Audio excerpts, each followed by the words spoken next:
Okay so आज का topic है chart trading and swing trading for living.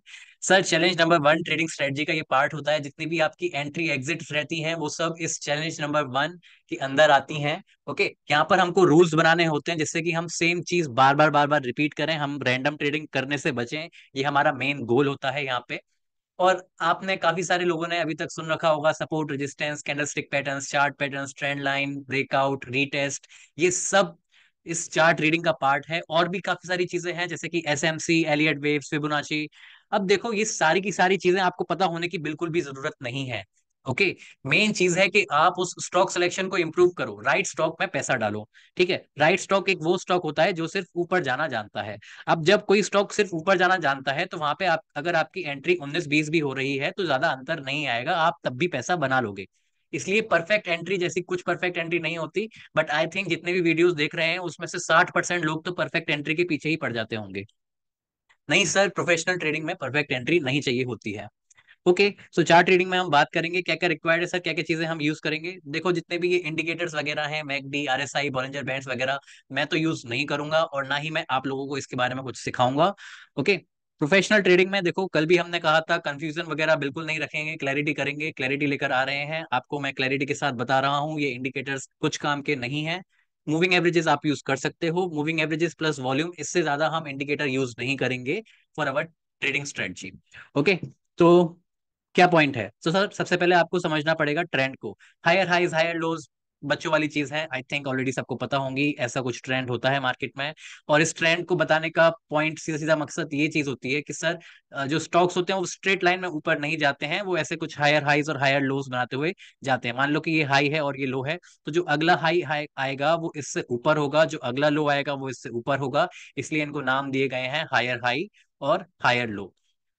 अच्छा सर एक चीज और, मार्केट में अगर आपको अच्छा परफॉर्म करना है तो आपको एक बहुत अच्छा लिसनर बनना पड़ेगा मार्केट में। अब मार्केट की लैंग्वेज क्या होती है, मार्केट की लैंग्वेज होती है सर ये कैंडल्स। तो आपको इन कैंडल्स को बहुत अच्छे से रीड करना आना चाहिए।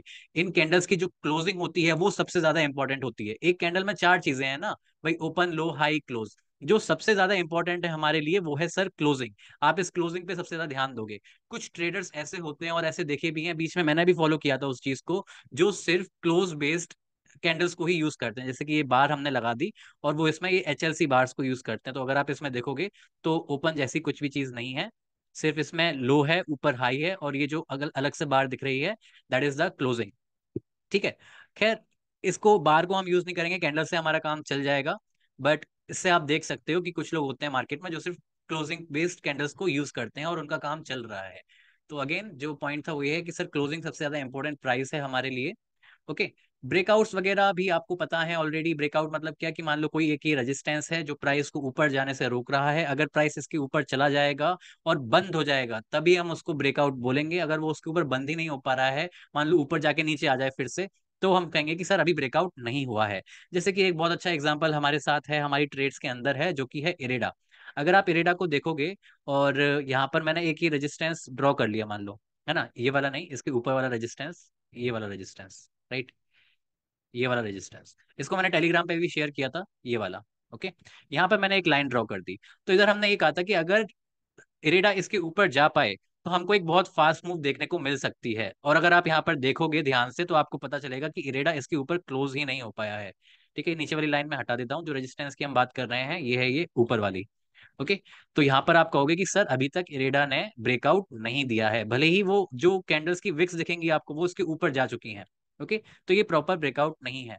हो क्या सकता है इरेडा में, हो ये सकता है कि अभी थोड़े दिन मे बी साइडवेज और रहे। ये जो लो है ये ज्यादा इंपॉर्टेंट है, ये बहुत ज्यादा ब्रेक नहीं होना चाहिए, बहुत ज्यादा गिरना भी नहीं चाहिए। अगर मान लो कि गिर जाता है फिर तो स्टॉक बेकार है। ओके स्टॉक अच्छा तभी है अगर वो यहाँ पे साइडवेज ही रहे और फिर हमको ऊपर जाते हुआ दिखाई दे, जिसकी अगर ओवरऑल मार्केट अच्छा रहता है तो इसकी संभावना बहुत ज्यादा रहती है।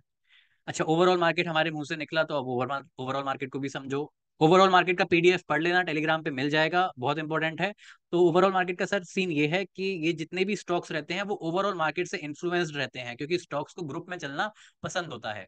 अगर ओवरऑल मार्केट मान लो कि बहुत ज्यादा गिर जाए तो ये स्टॉक्स भी उस दिन बहुत ज्यादा गिर जाएंगे। जैसे कि मान लो ये जो आपको दिखा, ये जितना भी फॉल यहाँ पर आया, अगर आप इसको ओवरऑल मार्केट के रेफरेंस में देखोगे, मैं इधर एक चार्ट ऐड करता हूँ सीएनएक्स स्मॉल कैप का, that is our overall market. तो सीएनएक्स स्मॉल कैप चार्ट को आप यूज करोगे, निफ्टी हमारा ओवरऑल मार्केट नहीं है। अगेन पीडीएफ पढ़ लेना, समझ में आ जाएगा ऐसा हम क्यों कह रहे हैं। यहाँ पे मैंने एक चार्ट ऐड किया। अगेन इसकी सेटिंग्स में जाओ, डबल क्लिक करके इस पे और स्टाइल को सिलेक्ट कर लो कैंडल्स। तो ये आ गई मेरी ओवरऑल मार्केट। तो यहाँ पे आप देखोगे, ये देखो, यहाँ पे ये ओवरऑल मार्केट गिरा, राइट, गिरा। और तभी ये इरेडा इतना गिरा है ना। अगर यहाँ पे मार्केट ये इतना नहीं गिरता तो इरेडा भी इतना नहीं गिरता। ठीक है। तो जो स्टॉक्स होते हैं वो ओवरऑल मार्केट से इन्फ्लुएंस्ड होते हैं, इस चीज को समझो। बहुत ज्यादा इंपॉर्टेंट चीज है हमारे चार्ट ट्रेडिंग में। ठीक है। तो ये चीज समझ में आ गई। और क्या इंपॉर्टेंट है? और सर इंपॉर्टेंट है कि बहुत ज्यादा गिरे हुए स्टॉक्स हम नहीं डालेंगे, उसमें हम पैसा डालने से बचेंगे।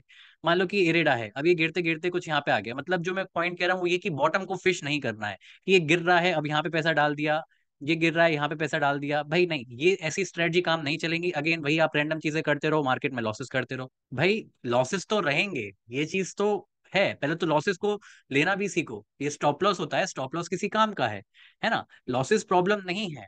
ये ऐसे बेकार बेकार सेटअप्स में ट्रेड करना, लोस को पकड़ना, बॉटम को पकड़ना, दिस इज अ प्रॉब्लम। यहाँ पर आप इनसे, इन सब चीजों से बचो। ठीक है। एक प्रॉपर रूल्स के साथ आप मार्केट में ट्रेड करो कि भाई यही चीज है, इसी सेटअप को मैं ट्रेड करूंगा। ठीक है। यहाँ पर आप देख सकते हो कि एक ही ट्रेंड लाइन इधर ड्रॉ कर सकते हो। ट्रेंड लाइन के लिए ट्रेंड लाइन टूल है। ये ट्रेंड लाइन मान लो किसी ने ड्रॉ करी, अब मान लो ऐसी ड्रॉ कर दी। अब उसने इस ब्रेकआउट पर ट्रेड लिया, अब वो फिर नीचे चला गया। अब आप में से कुछ लोग मेरे पास आओगे, कहोगे कि सर ये तो फेक ब्रेकआउट हो गया, अब इससे कैसे बचे। देखो सर, ये चीजें मार्केट में होती रहती हैं, ये फेक ब्रेकआउट शेकआउट वगैरह जितनी भी ये मार्केट में होती रहती हैं, इनसे नॉर्मल हो जाओ। ओके। थोड़े बहुत लॉसेस आपको मार्केट में लेने आने चाहिए। This is like taking the risk. आप रिस्क ले रहे हो, आप फिर बाद में कंप्लेन मत करो कि यार मेरा स्टॉप लॉस हिट हो गया। नहीं, that is not the right way. Stop loss से बहुत ज्यादा इमोशनली अटैच मत हो। स्टॉप लॉस हिट होने के बाद वो आपके दिमाग में नहीं चढ़ना चाहिए कि यार मेरे को लॉस हो गया। क्योंकि जब आपकी ये आपके दिमाग में चढ़ेगा, फिर आप उल्टी सीधी ट्रेड्स लेने लग जाओगे और आपको मार्केट में फिर बहुत ज्यादा लॉसेस होंगे। ऐसी चीजों से बचो। ऐसी चीजों से तब बच पाओगे जब आप ये फेक आउट और शेक आउट वगैरह जो भी चीजें हैं इनसे आप नॉर्मल हो पाओ। फेक फेक आउट मतलब फेक ब्रेकआउट, जैसे कि ये ब्रेकआउट हो गया और फिर नीचे आ गया तो आएंगे कुछ लोग, आएंगे मेरे पास, बोलेंगे सर हम इससे कैसे बच सकते थे। अरे भाई बचने वाली चीज क्या है, आपने रिस्क ली, अब वो नीचे आ गया, हिट हो गया, आपका स्टॉप लॉस तो हो गया। ठीक है। हो सकता है कि उस वक्त ओवरऑल मार्केट गिर गया हो, ये कारण हो सकता है। देखो ओवरऑल मार्केट गिरा तो जरूर शुरू से। तो इन सब चीजों के पीछे मत पड़ो। आपको प्रोफेशनल की तरह सोचो ना यार। आप रिस्क ले रहे हो। होता क्या है कि आप जब ट्रेड लेते हो तो आप पूरी की पूरी पोजीशन एक बार में बना लोगे। मान लो कि यहाँ पे कोई ब्रेकआउट पे कोई ट्रेड लेगा ना, तो वो 25% पोजीशन, 30% पोजीशन एक बार में बना लेगा। प्रॉपर रिस्क मैनेजमेंट फॉलो नहीं करोगे तो वो अगेन पहले भी बताया था। Challenge number 3 is the most important. Trading strategy से ज्यादा इंपॉर्टेंट होता है रिस्क मैनेजमेंट। ठीक है। आई थिंक कि चीजें क्लिक हो रही होंगी। नहीं हो रही हैं तो मुझे बताओ कमेंट सेक्शन में, मैं किसी दूसरे तरीके से बताऊंगा। राइट। देखो सर, ये जो फ्रस्ट्रेशन है वो किस वजह से है। आप मार्केट में 3-4 साल से हो, मुझे पता है कि आप हो, और आप पैसा नहीं बना पा रहे हो, ये भी मुझे पता है। राइट। क्यों मुझे पता है? क्योंकि sir majority of the traders का यही हाल है। आप इकलौते नहीं हो, आपके साथ बहुत सारे हैं।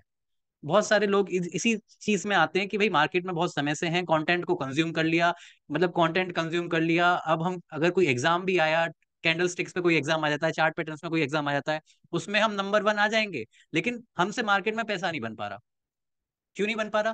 क्योंकि ज्यादा ध्यान हमने लगाया ट्रेडिंग स्ट्रेटजी में और रिस्क मैनेजमेंट में हमने ध्यान कम लगाया। उस वजह से एक बार में हम पूरी एंट्री बना लेते हैं और इस वजह से हम परफेक्ट एंट्री के पीछे पड़े रहते हैं। समझ में आ रहा है सर प्रॉब्लम कहाँ पर है? ये जो भी हम सीख रहे हैं ट्रेडिंग स्ट्रेटजी वगैरह, अगेन टेक्निकल एनालिसिस पर एक वीडियो बनाई थी, उसमें भी हमने कहा था कि ये सिर्फ एक टूल होते हैं। फंडामेंटल एनालिसिस तो छोड़ो, उसको तो हम कहीं नहीं रखी भाई, वहां पर तो अपना टाइम वेस्ट करो ही मत। आपके पास लिमिटेड टाइम है। आपको मार्केट में सब कुछ नहीं जानना है, ध्यान दो, सब कुछ नहीं जानना है, सब कुछ जानने की जरूरत नहीं है बिल्कुल भी। कुछ चीजों पे फोकस करो, वहीं से काम चल जाएगा। अच्छा, आज डाउट सेशन लेते हुए भी मैंने इस चीज को क्लियर किया था। आप दूसरे लोगों को भी फॉलो कर रहे होगे, आई नो कि आप कर रहे होगे। तो वहां पर बस एक चीज का ध्यान रखना। अगर कोई बंदा इंट्राडे भी कर रहा है, ऑप्शंस भी कर रहा है, स्विंग ट्रेडिंग भी कर रहा है, फॉरेक्स भी कर रहा है, क्रिप्टो भी कर रहा है, मतलब सब कुछ ट्रेड कर रहा है, सर उस बंदे से तो बिल्कुल दूर 180 डिग्री डायरेक्शन में अपोजिट भाग जाना। सांप की तरह है सर, वो खा जाएगा आपको, क्योंकि वो खुद ट्रेडर नहीं है। वो अगर सारी चीजें कर रहा है तो कोई ट्रेडर कैसे हो सकता है? एक प्रोफेशनल ट्रेडर बिजनेस लेकर बैठा है। आप बताओ कि वो सारी की सारी चीजें कैसे कर सकता है एक बार के? राइट। मैंने आज तक कोई ऐसा प्रोफेशनल ट्रेडर नहीं देखा कि जो ऑप्शंस ट्रेडिंग भी करता है, इंट्राडे भी कर रहा है, स्विंग ट्रेडिंग भी कर रहा है, इन्वेस्टिंग भी कर रहा है, मतलब सब चीज पे ज्ञान दे रहा है। ऐसा कोई बंदा नहीं है सर, आपको सिर्फ एक चीज पर ही फोकस करना पड़ेगा। ट्रेडिंग स्ट्रेटजी में भी सब कुछ जानने की जरूरत नहीं है। ये Elliott wave, Fibonacci, SMC, smart money concept, पता नहीं क्या क्या लोग मेरे पास आकर पूछते हैं, मेरे को इंस्टाग्राम पे बोलते हैं कि सर स्मार्ट मनी कंसेप्ट के बारे में जाना है आपने, क्या होता है ये। मैं तो यही बोलता हूँ कि सर मेरे को नहीं पता ही क्या होता है स्मार्ट मनी कंसेप्ट, आज तक मैंने सीखा ही नहीं कि स्मार्ट मनी कंसेप्ट होता क्या है। तो आपको सब कुछ जानने की जरूरत नहीं है। ओके। अगेन तो अगर किसी चार्ट की एनालिसिस करने बैठे, मान लो कि इरेडा की ही हम एनालिसिस करने बैठे, तो कैसे करेंगे? देखो सबसे पहले आपको मार्क करना होता है उसका हाई। तो इसका हाई इरेडा का ये है, आपको पहले इस हाई को मार्क कर लो, यहाँ पर दबाओ ऑल्ट प्लस जे। ठीक है, ऑल्ट प्लस जे दबाओगे, ये एक लाइन ऑटोमेटिकली आपके लिए ड्रॉ हो जाएगी। अब इससे क्या हुआ? इससे ये हुआ कि सर हमें पता चल गया कि इस लाइन के नीचे अब जो भी है वो एक बेस बन रहा है, उसको बोलते हैं बेस, है ना। अब इसका ब्रेकआउट हम तभी बोलेंगे जब इससे ऊपर मार्केट जाएगा, उसको हम ब्रेकआउट बोलेंगे। मान लो जो प्रीवियस ब्रेकआउट था वो इस रेजिस्टेंस लेवल के बाद था, यहाँ पर आप ऑल्ट जे प्रेस कर दो, तो इस लेवल के बाद वो ब्रेकआउट हुआ है। ओके। तो ऐसे आप बताते हो कि कुछ चीज ब्रेकआउट है या नहीं है। इससे पहले जो रेजिस्टेंस होते हैं उनको बोलते हैं पिवट। मान लो कि ये रेजिस्टेंस है, किसी को दिख रहा है कि ये एक रेजिस्टेंस, किसी ने बोला कि सर ये रेजिस्टेंस है, तो हाँ ठीक है, तो यहाँ पे एक लाइन ड्रॉ कर दो। मैं यहाँ पे ऑल्ट एज ड्रॉ करता हूँ और दूसरे कलर से ड्रॉ कर देता हूँ। मान लो कि मैंने ये वाला कलर ड्रॉ कर दिया फिलहाल, तो ये भी एक रेजिस्टेंस है, बट ये वाला प्रॉपर ब्रेकआउट नहीं है।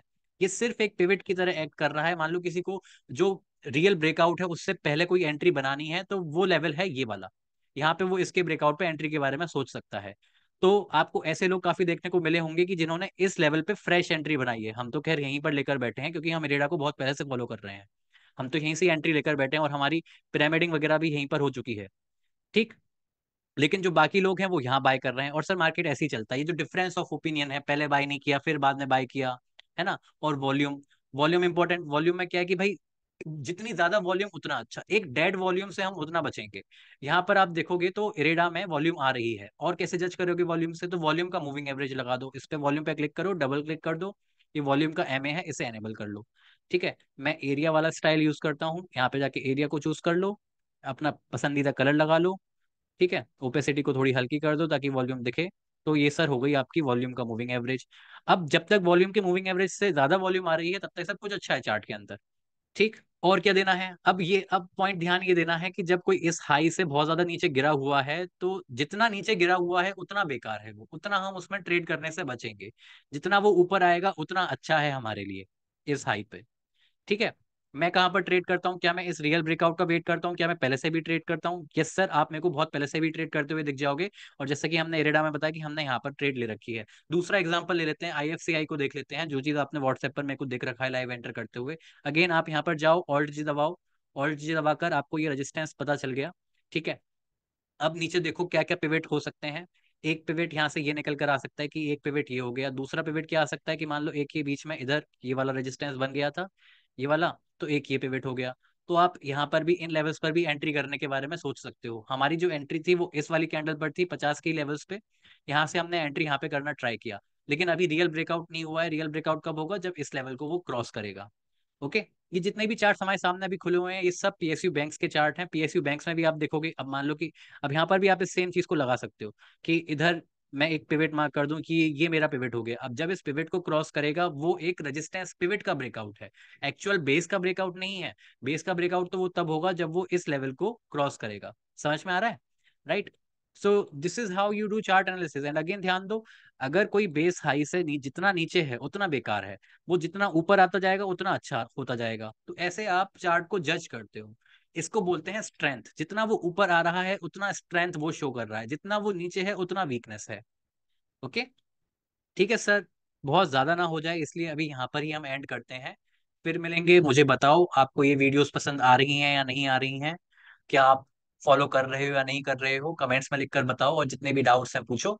जल्दी मिलेंगे नेक्स्ट वीडियो में। So thank you so much.